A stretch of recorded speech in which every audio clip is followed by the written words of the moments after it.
بسم اللہ الرحمن الرحیم، ایاک نعبد و ایاک نستعین۔ السلام علیکم ناظرین، آپ سب کو اسلامک ورلڈ میں خوش آمدید۔ آپ سب سے گزارش ہے کہ اگر آپ چینل پر نئے ہیں تو ہمارے چینل کو سبسکرائب کیجیے۔ آج کا واقعہ حضرت مولا علی علیہ السلام اور فتح پہلوان کے بارے میں ہے، لیکن سب سے پہلے چونکہ پاکستان میں الیکشن قریب ہے، اس لیے مولا علی علیہ السلام کا ایک فرمان کہ آپ کو کسے حکمران منتخب کرنا چاہیے۔ ایک مرتبہ مولا علی علیہ السلام نے مالک اشتر سے کہا کہ اے مالک اشتر، کبھی بھی ان لوگوں کو وزارت کے لیے منتخب نہ کرنا جنہوں نے پچھلی حکومت میں خیانت کی ہو، لہذا یہ کرائیٹیریا ہونا چاہیے کہ ہمیں کسے ووٹ دینا چاہیے اور کسے حکمران منتخب کرنا چاہیے۔ فتح پہلوان کون تھا اور اس بیٹی کے رشتے کا لالچ اور سلطنت کا لالچ کس نے اور کیوں دیا، جانیے اس ویڈیو میں۔ تبوک کے قریب ایک علاقہ تھا جس کا حکمران مولا علی علیہ السلام سے بغض رکھتا تھا اور کافر تھا۔ اس نے مولا علی علیہ السلام کو زیر کرنے کے لیے 400 پہلوان بلائے مختلف ممالک سے اور ان کی آپس میں لڑائی کروائی۔ ان میں سے 200 بچے، 200 کی پھر آپس میں لڑائی کروائی اور ان میں سے 100 بچے، 100 کو پھر لڑوایا، 50 بچے، 50 کی پھر لڑائی کروائی، 25، اور اس طرح 2 پہلوان بچے، ایک فتح تھا اور ایک دوسرا، پھر ان دونوں کو آپس میں لڑوایا، فتح جیت گیا۔ فتح پہلوان کی جیت کو دیکھ کر بادشاہ بہت خوش ہوا اور اسے کچھ دن آرام کرنے کے لیے کہا اور خوب کھلایا پلایا۔ جب کچھ عرصہ گزر گیا تو اس نے فتح پہلوان کو اپنے پاس بلایا اور کہا کہ کیا تم جانتے ہو کہ میں نے تم پر اتنا خرچہ کیوں کیا ہے اور اتنے پہلوانوں کو تم سے لڑنے کے لیے کیوں بلایا ہے، اور جب تمہیں فتح ہوئی ان سب میں سے تو میں اتنا خوش کیوں ہوا؟ فتح پہلوان نے کہا کہ نہیں، میں نہیں جانتا ہوں۔ تو اس شخص نے کہا کہ میں نے تمہیں ایک ایسے شخص کے لیے لڑانا ہے جو کہ بہت بڑا پہلوان ہے اور عرب کا بہت ہی مشہور جنگجو ہے۔ اگر تم اس سے جیت جاؤ تو میں تمہیں بیٹی کا رشتہ اور اپنی آدھی سلطنت دوں گا اور تمہیں اپنا داماد بنانے پر فخر محسوس کروں گا۔ فتح پہلوان نے حامی بھر لی اور کہا کہ وہ کہاں رہتا ہے، میں اسے لڑوں گا اور اسے زیر کر کے آؤں گا۔ وہ دونوں کافر تھے، انہیں مولا علی علیہ السلام کی فضیلت کا علم نہیں تھا کہ مولا علی علیہ السلام ید اللہ ہے اور ان سے جنگ میں کوئی بھی نہیں جیت سکتا۔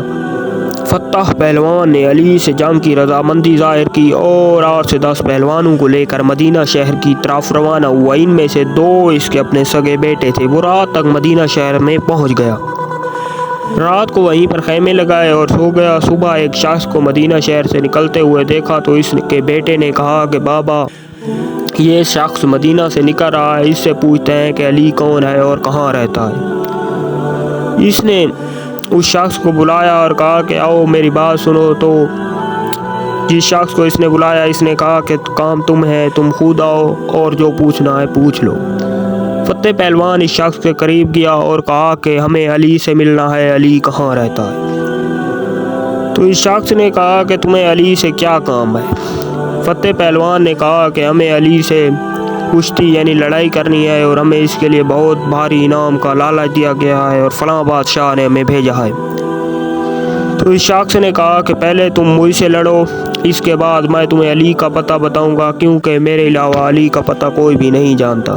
فتح پہلوان نے کہا کہ ٹھیک ہے، اگر تمہیں اتنا ہی شوق ہے تو آؤ ہم سے مقابلہ کر لو۔ فتح پہلوان وہ تھا جس نے 400 آدمی کو اکیلا ہرایا تھا، جبکہ اس طرح وہ شخص جس نے فتح پہلوان کو جنگ کے لیے آمادہ کیا تھا وہ مولا علی علیہ السلام تھے۔ فتح پہلوان نے کہا کہ تم کس ہتھیار سے لڑنے کے لیے تیار ہو؟ تو مولا علی علیہ السلام نے کہا کہ جس ہتھیار سے تم چاہو۔ تو اس نے کہا میں تو تلوار سے لڑنا پسند کروں گا۔ مولا علی علیہ السلام نے کہا کہ تلوار تو میرے پاس نہیں ہے، میں بیلچے سے تمہارے وار کو روکوں گا۔ فتح پہلوان نے تلوار کے بہت سے وار کیے مولا علی علیہ السلام پر، لیکن مولا علی علیہ السلام نے اپنے بیلچے سے روک دیے۔ آخرکار فتح پہلوان تھک گیا اور رک گیا اور کہا کہ میں تلوار سے تمہارا مقابلہ نہیں کر سکتا، میں تم سے ہاتھوں کے ساتھ مقابلہ کرنا چاہتا ہوں۔ مولا علی علیہ السلام نے کہا کہ ٹھیک ہے، جیسے تمہاری مرضی۔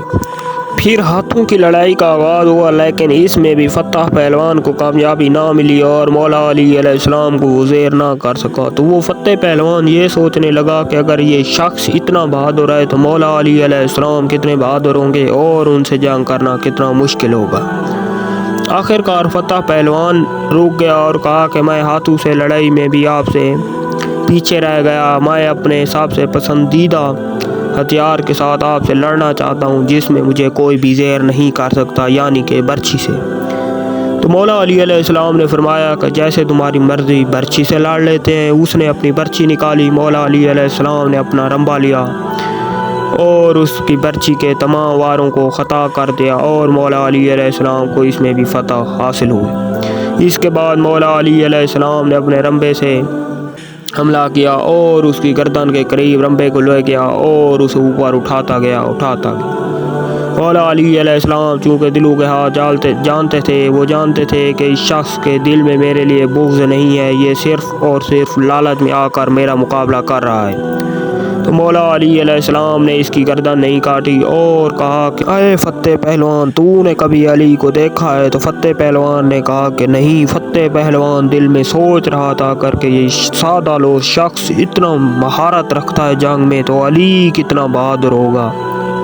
ابھی یہ شخص سوچ ہی رہا تھا اور اس نے کہا کہ اے اجنبی، میں تم سے ہار گیا، مہربانی کرو اور مجھے علی کا پتہ بتاؤ، میں دیکھنا چاہتا ہوں کہ وہ کتنا بہادر ہے۔ اس شخص مولا علی علیہ السلام نے کہا کہ اے فتح پہلوان، جس علی کو تم ڈھونڈ رہے ہو میں وہی علی ہوں۔ یہ الفاظ سن کر فتح پہلوان کانپ گیا اور رونے لگا۔ مولا علی علیہ السلام نے کہا کہ اے فتح پہلوان، کیوں رو رہے ہو؟ تو اس شخص نے کہا کہ اے علی، میں بہت سی امیدیں لے کر آیا تھا کہ میں علی کو ہراؤں گا اور من پسند عورت لے جاؤں گا اور آدھی سلطنت بھی ملے گی، لیکن میری تمام امیدوں پر پانی پھر گیا۔ مولا علی علیہ السلام نے کہا کہ تم جس در پر آئے ہو وہ کبھی کسی کو خالی نہیں لوٹاتے، تمہیں جو انعام چاہیے مجھ سے لے لو۔ تو فتح پہلوان نے کہا کہ انعام کی بات ہوتی تو میں آپ سے لے لیتا، مجھے ایک عورت چاہیے تھی اور آپ کا سر کے بدلے وہ ملے گی۔ تو مولا علی علیہ السلام نے اپنی گردن جھکائی کہ اے فتح، ہم اپنے در سے کسی کو بھی خالی نہیں لوٹاتے، لو میری گردن کاٹ لو۔ تو فتح اس پر رونے لگا اور کہنے لگا کہ اتنے عرصے بعد مجھے ایک راہبر ملا ہے، رہنما ملا ہے جو مجھ سے بھی بہادر ہے، میں اس سے کیسے جنگ لڑ سکتا ہوں؟ اور مولا علی علیہ السلام کے گن گانے لگا اور ان کا گرویدہ ہو گیا اور کہنے لگا کہ اے علی، مجھے کلمہ پڑھائیے، میں مسلمان ہونا چاہتا ہوں۔ یہ تھی مولا علی علیہ السلام کی شان کہ دشمن جب در پہ آیا تو اسے سر تک کاٹ کے دینے کو تیار تھے۔ اور ہم آج کے مسلمان کیا کرتے ہیں اپنے دوستوں کے ساتھ؟ دیکھیے علی کی شان۔ اگر آپ کو ہماری ویڈیو اچھی لگی ہے تو ہمارے چینل اسلامک ویو 514 کو سبسکرائب کیجئے، لائک کیجئے، شیئر کیجئے، تو یار تھوڑے وہ کمنٹ بھی کیتے کرو، ویڈیو تو پوری دیکھیں دے کمنٹ نہیں کریں۔